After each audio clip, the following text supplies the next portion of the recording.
Old দীঘার মাছের বাজারে প্রচুর মাছ রয়েছে আর ক্রেতাও আছে অনেক।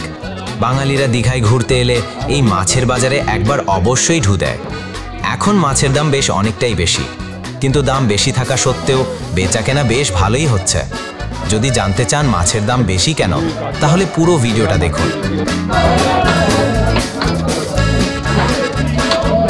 তোমার এই কাঁকড়া কত করে গো? আচ্ছা, এই ছোট কাঁকড়াগুলো 150 টাকা আর বড় কাঁকড়াগুলো 200 টাকা।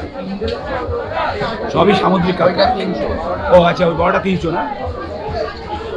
গলদা চিংড়িগুলো 900 টাকা করে কেজি।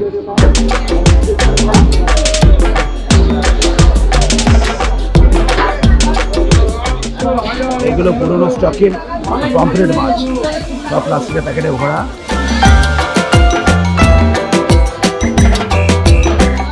এই মাছগুলো হচ্ছে হালুয়া পমফ্রেট, 700 টাকা কিলো।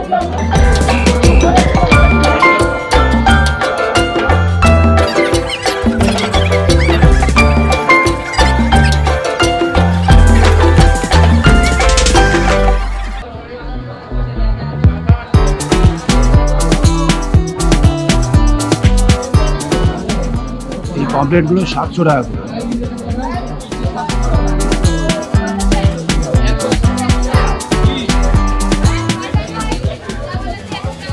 ওল্ড দীঘার মাছের বাজার থেকে পোয়া মাছ আমরা কিনলাম এবং সেগুলো ভাজা খাবো। তো মাছের সাইজটা হচ্ছে এইটা।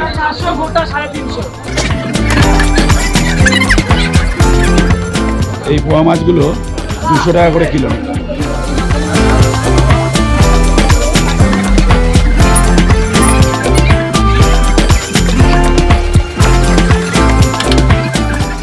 হালুয়া পমফ্রেট 700 টাকা কেজি ধরে বিক্রি হচ্ছে। এখন মাছ কাটার পর্ব চলছে।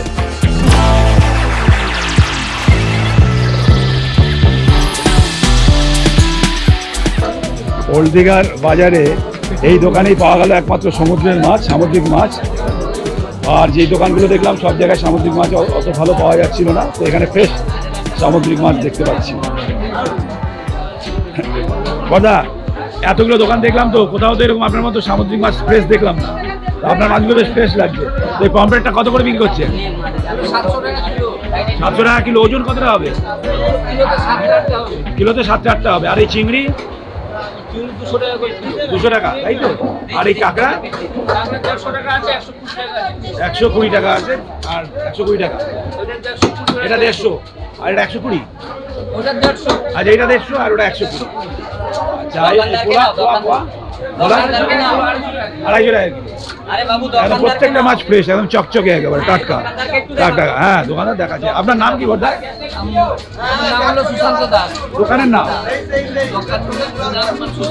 সুশান্ত। মানে ওল্ড দীঘাতে সুশান্ত বাবু বললেই পাবে তো মাছের দোকান, তাই তো?